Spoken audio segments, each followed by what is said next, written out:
क्या चेहरे पर दिखाई देने वाली हर लाइन एजिंग है? क्या 25 की उम्र से ही एंटी एजिंग क्रीम लगाना जरूरी है? और क्या कोई सीरम या क्रीम एजिंग को कम्प्लीटली रिवर्स कर सकती है? तो ये तीनों क्वेश्चन का आंसर समझने से पहले हमें ये समझना होगा कि एजिंग केवल रिंकल्स का नाम नहीं है। एजिंग एक बायोलॉजिकल प्रोसेस है जिसमें समय के साथ स्किन के cells renew, hydration, collagen support, elasticity और रिपेयर मैकेनिज्म बदलने लगता है। लेकिन यहाँ एक बहुत ही इंपॉर्टेंट डिफरेंस है कि हम नेचुरल एजिंग को नहीं रोक सकते, लेकिन प्री मैच्योर एजिंग को काफी हद तक हम स्लो कर सकते हैं।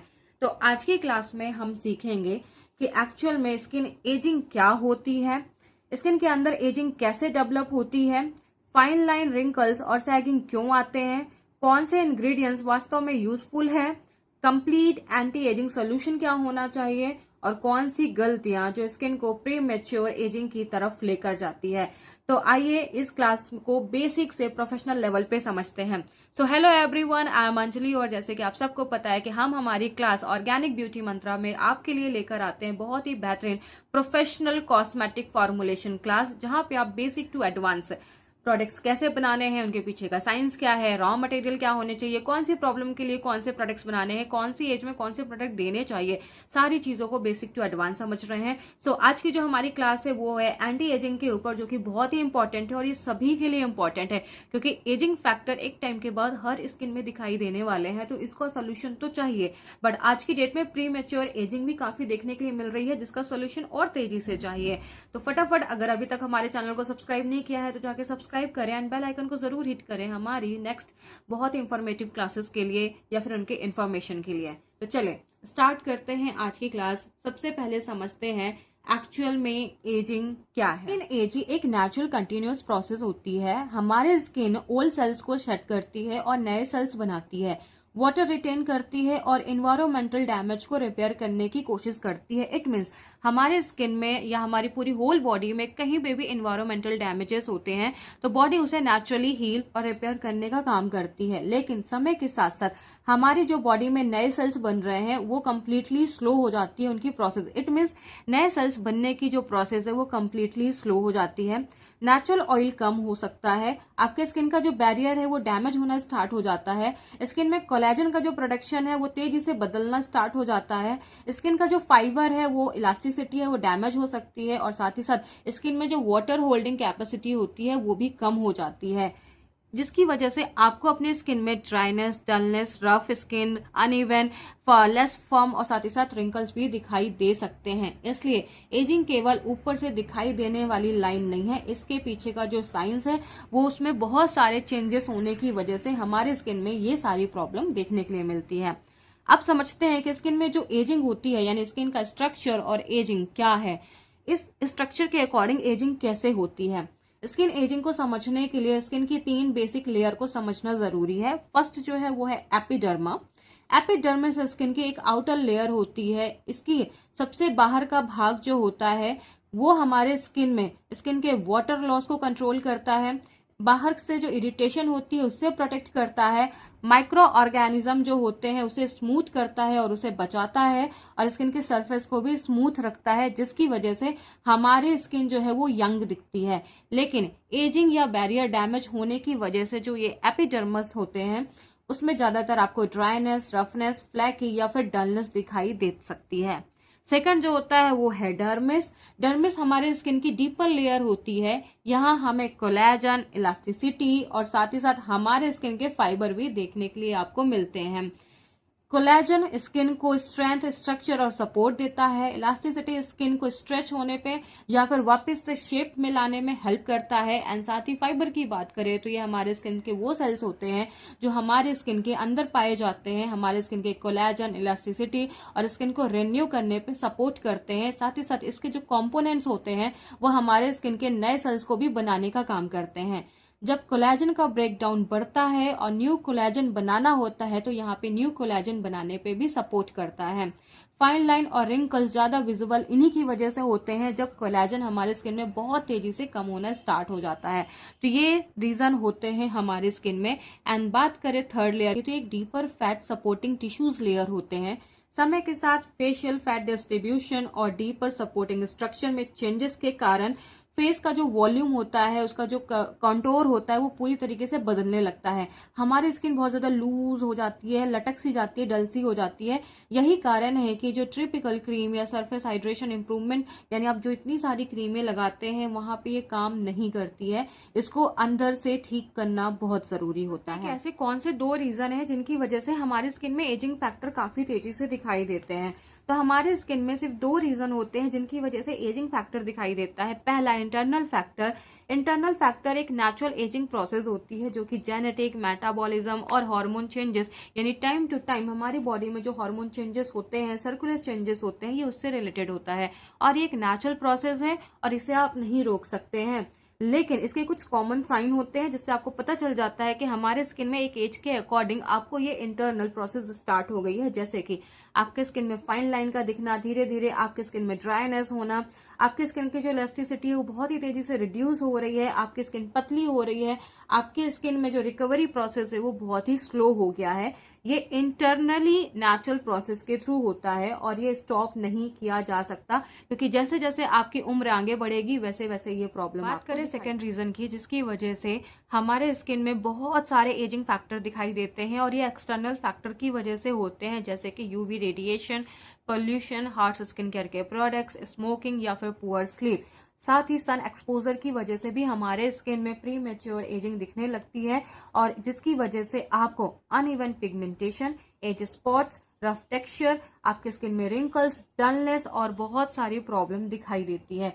इसलिए सनस्क्रीन इसके लिए बेस्ट माना जाता है। अब समझते हैं कि हमारे स्किन में जो बाहर से एजिंग फैक्टर दिखाई देते हैं वो अंदर से कैसे होते हैं, यानी हमारे स्किन में अंदर से एजिंग फैक्टर कैसे स्टार्ट होते हैं। तो फर्स्ट होता है ऑक्सीडाइजेशन स्ट्रेस। जी हाँ, UV rays, pollution, smoking, free radicals और ये एक्टिव ऑक्सीजन, ये सारी चीजें इस ऑक्सीडाइजेशन को बढ़ाती है। जो फ्री रेडिकल्स और हमारी एंटीऑक्सीडेंट डिफेंस के बीच में इम्बैलेंस होता है उसे ऑक्सीडाइजेशन स्ट्रेस कहते हैं। ऑक्सीडाइजेशन स्ट्रेस स्किन के सेल्स को, सपोर्टिव स्ट्रक्चर को डैमेज करने वाली प्रोसेस को एक्टिव कर देता है, जिसकी वजह से बहुत तेजी से एजिंग फैक्टर दिखने स्टार्ट हो जाते हैं। सेकंड रीजन जो है वो है collagen breakdown. Collagen breakdown, already हमारी बॉडी कोलेजन खुद बनाती है, लेकिन कुछ टाइम के बाद जब ये कोलेजन बनने बंद हो जाते हैं तो हमारी बॉडी में बहुत सारी प्रॉब्लम देखने के लिए मिलती है। लेकिन कई बार कुछ एक्सपोजर यानी यूवी रेडिएशन की वजह से हमारी बॉडी में कुछ ऐसे एंजाइम्स एक्टिव हो जाते हैं जो कोलेजन ब्रेकडाउन को कम करने का काम करते हैं, यानी ब्रेकडाउन को बढ़ाने का काम करते हैं। इससे कोलेजन फाइबर फर्मेंटेड हो सकती है और स्किन के स्ट्रक्चर सपोर्टर बहुत ही कम हो जाते हैं, जिसकी वजह से आपको स्किन में फाइन लाइन, रिंकल्स, आपकी स्किन की इलास्टिसिटी का लूज होना और भी बहुत सारी प्रॉब्लम देखने के लिए मिलती है। नेक्स्ट है इलास्टिन डैमेजेस। इलास्टिन डैमेजेस एक अरेंजमेंट डिस्टर्बेंस होने की वजह से आपके स्किन में नेचुरल फ्लेक्सिबिलिटी कम हो जाती है, जिससे हमारे स्किन का जो स्ट्रेच या हमारे स्किन का जो स्ट्रक्चर होता है वो बहुत ही तेजी से रफ हो जाता है और हमें इसकी वजह से हमारी स्किन रफ और डैमेज दिखाई देती है। देन बात करें सेल्स का रेन्यू, यानी हमारी बॉडी में जो नए सेल्स बन रहे हैं वो बहुत तेजी से रिड्यूस होने लगते हैं। अब ये भी आपके बहुत सारे हार्मोन चेंजेस की वजह से होते हैं, मेटाबॉलिज्म की वजह से भी होते हैं। इसकी वजह से आपकी स्किन डल, रफ, अनइवन दिखाई देती है। एंड नेक्स्ट बात करें तो यस, आपकी स्किन का जो बैरियर है, लिपिड रिडक्शन, यानी आपके स्किन के बैरियर का लिपिड रिडक्शन, जिसकी वजह से स्किन बैरियर में ceramide, fatty acid, natural lipids एक बहुत ही इंपॉर्टेंट रोल निभाते हैं। जब ये बैरियर वीक हो जाते हैं तो आपके स्किन में वाटर लॉस बहुत तेजी से बढ़ जाता है, जिसके कारण आपको डिहाइड्रेशन लाइंस दिखाई देती है, ड्राइनेस दिखाई देती है और बहुत तेजी से आपकी स्किन जो है वो काफी क्रैकी और डैमेजेस समझ में आते हैं। अंदर काफी डल भी होनी स्टार्ट हो जाती है यहाँ से आपके स्किन में। एंड नेक्स्ट बात करें तो hormone changes. Yes of course, time to time हमारी बॉडी में हार्मोन चेंजेस होते हैं। देन एक टाइम आता है जहाँ पे आपके पीरियड्स स्टार्ट होते हैं और एक टाइम ऐसा आता है जहाँ पे आपका मेनोपॉज स्टार्ट होता है। जैसे मेनोपॉज स्टार्ट होते हैं वैसे ही आपको अपने स्किन में ज्यादा ड्राइनेस दिखाई देती है, इलास्टिसिटी कम हो जाती है, आपकी स्किन पतली हो जाती है, आपकी स्किन सेंसिटिव होनी स्टार्ट हो जाती है।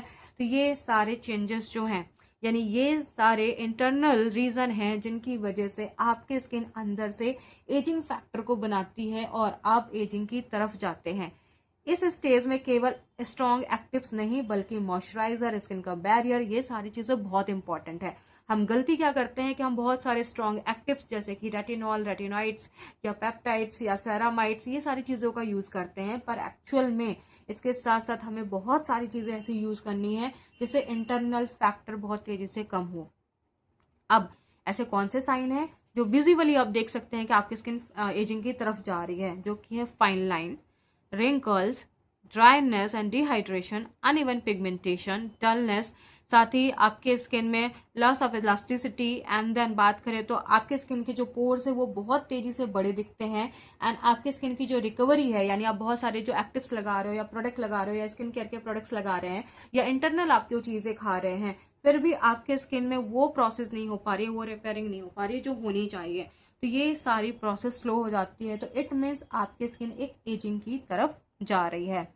अब एक और बहुत इंपॉर्टेंट चीज कि फाइन लाइन और रिंकल्स में दोनों एक है या दोनों में डिफरेंस है। हर लाइन का सोल्यूशन एक जैसा नहीं होता, ये दोनों डिफरेंस होते हैं। पहला होता है डिहाइड्रेशन लाइन, वाटर लॉस के कारण दिखाई देती है, जिसके लिए मॉइस्चराइजर और बहुत जरूरी होता है। एंड मॉइस्चराइजर की कमी की वजह से ही डिहाइड्रेशन लाइंस होती हैं। इसके लिए आप एक्टिव्स की जगह पे एक बहुत ही बेहतरीन मॉइस्चराइजर का यूज कर सकते हैं। एक्सप्रेशन लाइन जो कि आपके फेशियल मूवमेंट पर होती है, यानी जब आप बोलते हो, जब आप कुछ करते हो, आप कोई मूवमेंट कर रहे हो, तो वहां पे जो लाइंस डेवलप होती है उसे ही हम फेशियल लाइन या एक्सप्रेशन लाइन कहते हैं, जो कि ज्यादातर आपको फोरहेड के पास या माउथ के आसपास आपको देखने के लिए मिलती है।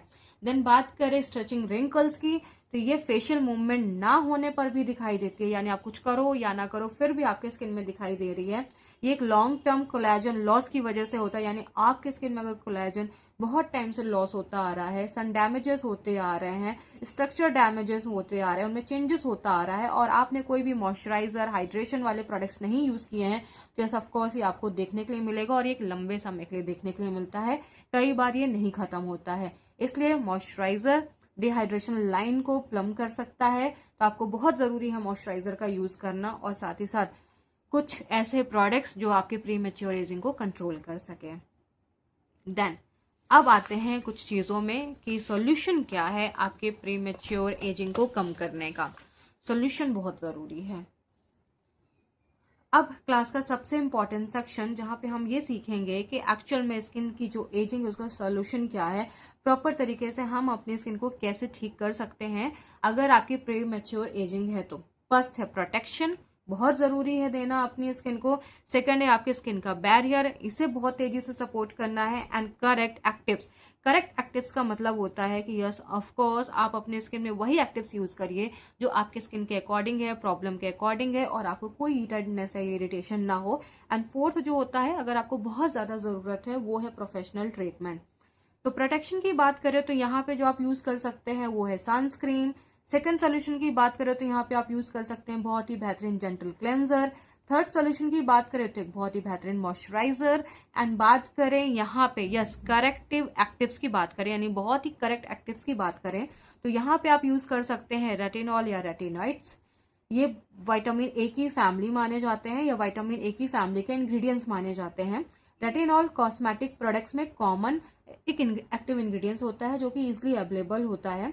ये आपके स्किन में जाकर आपके स्किन के सेल्स को टर्नओवर करने पे सपोर्ट करता है, अनइवन टोन को इम्प्रूव करता है, फाइन लाइन को रिड्यूस करने का काम करता है, कोलेजन सपोर्ट की प्रोसेस को बहुत तेजी से बढ़ा सकता है। बात करें स्टार्टिंग में लगाने की, तो आप स्टार्टिंग में फ्रीक्वेंसी पे मत लगाइए, आप हफ्ते में 2 बार या 3 बार ही लगाइए। इसे रात में ही लगाना है। इसके लगाने के बाद मॉइस्चराइजर लगाना जरूरी है। दिन में सनस्क्रीन जरूर यूज करें, और एक साथ बहुत सारे एक्सफोलिएटिंग एक्टिव्स यूज मत करिए इसको लगाने के बाद। देन अगर आप इसे बहुत ज्यादा हाई क्वांटिटी में लगाते हैं तो आपकी स्किन ड्राई भी हो सकती है, आपकी स्किन सेंसिटिव भी हो सकती है, इसलिए इसका एक सही परसेंटेज होता है, वहां पे इसे लगाना जरूरी है। सेकंड आते हैं विटामिन सी। विटामिन सी एक हाईली एंटीऑक्सीडेंट इंग्रेडिएंट्स होता है जो कि आपके स्किन में ऑक्सीडाइजेशन स्टार्ट हुई है उसे एंटीऑक्सीडेंट सपोर्ट देता है, जिसकी वजह से ऑक्सीडाइजेशन कम होती है, अनइवन स्किन को कम करता है, डलनेस को कम करता है, और साथ ही साथ यूवी एक्सपोजर जो हुए हैं जिसकी वजह से टैनिंग हुई है उसे भी कम करता है। विटामिन सी को मॉर्निंग में क्लेंजर के बाद सनस्क्रीन से पहले यूज करना चाहिए, जिससे उसकी स्किन उसे टॉलरेट कर सके, एक्सेप्ट कर सके, जिससे विटामिन सी के बहुत इफेक्टिव आपको रिजल्ट मिल सके। विटामिन सी बहुत ही कम परसेंटेज पे डिपेंड करता है, इसलिए इसका पीएच और साथ ही साथ इसके परसेंटेज को ध्यान में रखना बहुत जरूरी है, जिससे ऑक्सीडाइजेशन को पे कंट्रोल पाया जा सके। देन आते हैं next niacinamide. Niacinamide vitamin B3 माना जाता है। ये हेल्प करता है आपके स्किन के बैरियर पे सपोर्ट करने का, अनइवन स्किन टोन पे काम करने का, रेडनेस और डलनेस को कम करने का, फाइन लाइन और इलास्टिसिटी पे सपोर्ट करता है। नेक्स्ट आते हैं AHA। बट जो नायासिनामाइड है आप अपने स्किन टाइप के अकॉर्डिंग लगा सकते हैं, कुछ चीजों में से अवॉइड करना है। देन आते हैं AHA, जिसे हम एक्सपोलिएटर कहते हैं। बहुत ही बेहतरीन एक्सपोलिएटर माना जाता है, जैसे कि ग्लाइकोलिक एसिड और लैक्टिक एसिड, जो कि AHA की फैमिली में आते हैं, और ये आपकी जो सर्विस में डलनेस होती है उसे एक्सपोलिएट करने का काम करता है, जैसे कि टैनिंग वगैरह। तो यहाँ पे आप इनका यूज कर सकते हैं। Then next peptides. Peptides skin को सपोर्ट करता है, यानी कॉस्मेटिक इंडस्ट्री में इसे फॉर्मुलेटेड के द्वारा यूज किया जाता है, जिससे आपके स्किन के जो फंक्शनल होते हैं पेप्टाइड वहां पे काम करना स्टार्ट करता है नेचुरल तरीके से, जिससे आपकी स्किन रिपेयर होने स्टार्ट हो जाती है। आप इसे क्रीम के फॉर्म पे, बोटॉक्स के फॉर्म पे भी यूज कर सकते हैं। बहुत ही बेहतरीन फंक्शनल इफेक्ट होता है आपके स्किन को रिपेयर करने के लिए, आपके स्किन को हील करने के लिए। तो ऐसे बहुत से इंग्रेडिएंट्स हैं जिनका आप यूज कर सकते हैं। रूटीन की बात करें तो बहुत ही अच्छा सिंपल रूटीन है, मॉर्निंग एंड नाइट रूटीन है, जहां पे आप जेंटल क्लेंजर, विटामिन सी के प्रोडक्ट, मॉइस्चराइजर, सनस्क्रीन इनका यूज कर सकते हैं। रात की बात करें तो आप रेटिनॉल या रेटिनॉइड्स का यूज कर सकते हैं। एंड अब आते हैं कुछ मिस्टेक के ऊपर, कि लोग बहुत बड़ी मिस्टेक करते हैं कुछ चीजों के ऊपर, जैसे कि सनस्क्रीन स्किप करना, जो कि बिल्कुल नहीं करना है आपको। बहुत सारे एक्टिव्स एक साथ स्टार्ट कर देते हैं। इट मीन्स आप विटामिन सी भी लगा रहे हैं, रेटिनॉल भी लगा रहे हैं, नायासिनामाइड भी लगा रहे हैं, अल्फा ऑर्बिटिन भी लगा रहे हैं, ग्लूटाथियोन भी लगा रहे हैं, फिर आप सैलिसिलिक भी एसिड लगा रहे हैं। बहुत सारे प्रोडक्ट्स एक ही प्रोडक्ट में यूज करके फिर आप उसे यूज कर रहे हैं, तो यहाँ पे आपकी स्किन सेंसिटिव हो सकती है। रेटिनॉल डेली लगाकर अपनी स्किन को इरिटेट कर रहे हैं आप, तो रेटिनॉल डेली नहीं लगाना है आपको, हफ्ते में 2 बार या 3 बार अपने स्किन के अकॉर्डिंग लगाना है। और रेटिनॉल लगाने के बाद आपको अपने स्किन में मॉइस्चराइजर ऊपर से लगाना जरूरी है, क्योंकि ये आपके स्किन को ड्राई करता है। ये एक रिपेयर प्रोडक्ट है, तो वाटर को ये लॉक करता है, जिसकी वजह से ड्राइनेस दिखती है। तो यस ऑफ कोर्स इसके बाद आपको हाइड्रेशन जरूरी है। स्किन में बहुत ही ज्यादा तेज हार्श स्क्रब करना, वो बिल्कुल नहीं करना है आपको। आप सोच रहे हो कि स्क्रब करने से एक्सफोलिएशन हो रहा है, बट नहीं, यहाँ पे इरिटेशन, रेडनेस और आपकी स्किन सेंसिटिव हो सकती है। आपके स्किन में बहुत तेजी से बर्निंग प्रोसेस को इफेक्टिवनेस कर समझना नहीं। अगर आपकी स्किन बर्न हो रही है तो वहां पे आपको अपने स्किन को कूलिंग प्रोसेस पे देना बहुत जरूरी है। ड्राई स्किन में मॉइस्चराइजर ना लगाना सबसे बड़ी गलती। अगर आप आपकी स्किन ड्राई है और वहां पे आप मॉइस्चराइजर यूज नहीं कर रहे हैं, इट मीन्स कहीं ना कहीं आप अपनी स्किन को प्री मेच्योर एजिंग की तरफ लेकर जा रहे हैं, डलनेस की तरफ लेकर जा रहे हैं, आपकी स्किन की इलास्टिसिटी लूज हो सकती है। तो वहां पे मॉइस्चराइजर देना बहुत जरूरी है अपने स्किन टाइप के अकॉर्डिंग। अब नेचुरल इंग्रेडिएंट्स को ऑटोमेटिकली सेफ समझना नहीं, नेचुरल इंग्रेडिएंट्स कभी भी ऑटोमेटिक सेफ नहीं होते हैं। बहुत सारे ऐसे इंग्रेडिएंट्स होते हैं जो आपको हार्मफुल रिएक्शन कर सकते हैं, इसलिए हर एक नेचुरल इंग्रेडिएंट्स को सही समझना बंद कर दीजिए। फेशियल ऑयल को कोलेजन ट्रीटमेंट समझना। बहुत सारे लोग बहुत सारे ऑयल यूज करते हैं और सोचते हैं ये नेचुरल ऑयल है और हम इन्हें यूज कर लेते हैं, जिससे हमारे स्किन का जो कोलेजन है वो बहुत तेजी से बढ़ेगा, बट नहीं, आपके स्किन में बर्ननेस हो सकती है, आपकी स्किन में हीटेड आ सकते हैं, जिसकी वजह से बैक्टीरियल प्रॉब्लम स्टार्ट हो सकती है, पोर्स बंद हो सकते हैं, साथ ही साथ एक बैक्टीरियल फंक्शन की वजह से आपको पिंपल्स और एक्ने भी आ सकते हैं। तो वहां पे इस चीज को ध्यान देना है कि फेशियल ऑयल कोलेजन ट्रीटमेंट नहीं होता है। हाइलोरॉनिक एसिड से परमानेंट रिंकल्स रिमूव करना नहीं, आप हाइलोरॉनिक एसिड से परमानेंट रिंकल्स को रिमूव नहीं कर सकते हैं बिल्कुल भी। आते हैं कुछ मिथ्या एंड फैक्ट पर। जी हाँ, मिथ्या। एंटी एजिंग केवल 40 के बाद शुरू होती है, नहीं, एंटी एजिंग के प्रोडक्ट्स आपको 25 से स्टार्ट कर देने हैं, और सनस्क्रीन तो बहुत पहले से स्टार्ट कर देनी है, जिसकी वजह से जो एजिंग फैक्टर है आपको नहीं दिखाई देंगे, और ये प्रिवेंट करेगा प्री मेच्योर एजिंग से भी आपको। नेक्स्ट जो मिथ है, एक्सपेंसिव क्रीम जो है वही इफेक्टिव होती है, तो जी नहीं, एक्सपेंसिव क्रीम इफेक्टिव नहीं होती है। हर एक एक्सपेंसिव क्रीम में जरूरी नहीं कि आपके स्किन के कोलेजन को सपोर्ट करने वाले प्रोडक्ट्स यूज किए गए हों। नेक्स्ट, ज्यादा रेटिनॉल जल्दी रिजल्ट नहीं। अगर आप जितना ज्यादा रेटिनॉल लगाओगे उतना ज्यादा आपकी स्किन इरिटेट करेगी, जितना ज्यादा रेटिनॉल आप लगा रहे हो आपकी स्किन रेडनेस की तरफ जाएगी। तो ये बिल्कुल नहीं है कि रेटिनॉल ज्यादा लगाने से आपकी स्किन में ज्यादा इफेक्ट्स दिखने वाले हैं। नेचुरल प्रोडक्ट्स कभी इरिटेशन नहीं करते, सबसे बड़ी गलती। नेचुरल प्रोडक्ट्स बहुत तेजी से इरिटेशन करते हैं। अगर आपने अपने स्किन टाइप को नहीं समझा है, आपने बोटानिकल एक्सट्रैक्ट को नहीं समझा है, एसेंशियल ऑयल को नहीं समझा है, फ्रेग्रेंस को नहीं समझा है, तो कहीं ना कहीं ये आपको एलर्जी और इरिटेशन दे सकते हैं। कोई क्रीम सैगिंग स्किन को पूरी तरीके से लिफ्ट कर सकती है, कोई भी क्रीम सैगिंग स्किन को लिफ्ट नहीं कर सकती है। एक टेम्परेरी मॉइस्चराइजर होते हैं जिनका आप यूज कर सकते हैं, बट अपने स्किन की सैगिंग को कम करने के लिए कॉस्मेटिक क्रीम की जगह पे आपको फिजिकली चीजों को यूज करना बहुत जरूरी है, जिसके लिए आप इंटरनल प्रोडक्ट्स को यूज करना स्टार्ट कर दीजिए। तो ये कुछ थे मिथ एंड फैक्ट जिनको आप तेजी से समझ सकते हैं। सो गाइस, ये थी आज की हमारी क्लास जो कि एजिंग के ऊपर थी कि एक्चुअल में स्किन एजिंग क्या होती है और उसके लिए एंटी एजिंग सॉल्यूशन क्या हो सकता है। तो अगर आज की क्लास आपको यूजफुल लगी है तो आज की वीडियो को लाइक करें, शेयर करें और हमारे चैनल को सब्सक्राइब करें। हम लेकर आएंगे आपके लिए और भी बेहतरीन से बेहतरीन नॉलेज एंड प्रोडक्ट्स फॉर्मुलेशन। तो मिलते हैं हमारी नेक्स्ट क्लास में, जहाँ पे हम एजिंग को लेकर और भी अच्छी चीजें, बेहतरीन चीजें समझेंगे, इसके एक्टिव्स को समझेंगे, कब यूज करना है, कितना यूज करना है और कैसे यूज करना है। सो मिलते हैं हमारी नेक्स्ट क्लास में। Bye bye.